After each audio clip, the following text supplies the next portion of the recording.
Now, when they do raise rates, they begin and they raise rates and they raise rates slowly. But that's only part of the monetary stimulus. You still have the $4.6 trillion balance sheet. At what part of the rate raising cycle do you think they start to let some of their investments roll off to start to decrease that aspect of the monetary stimulus?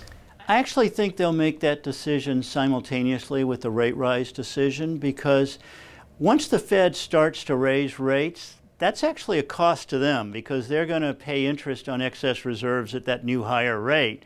And so they're going to want to reduce their assets. But they'll just do it by letting the maturities run off. They're not going to actually sell things. But I think that decision's coming fairly soon with the rate rise. So we could expect next year not only an increase in the Fed funds rate, but we could also expect there's probably $200 billion or more of Fed holdings maturing next year. Yes. So would you expect that we would have a $200 billion decrease in Fed holdings by the end of next year? I think that's very likely.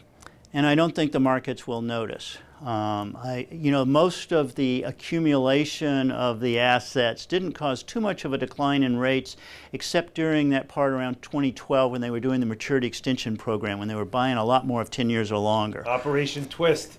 And that did, lower long-term bond yields for a little bit. But I think a lot of this $200 billion is very short-term things that roll off, and so it's not going to impact the market much. So if they did allow $200 billion of their holdings to mature and not roll over next year, would you think that that would be the new pattern, a couple $100 billion a year?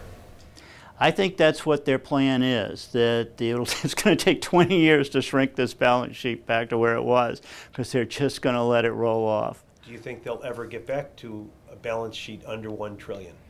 No.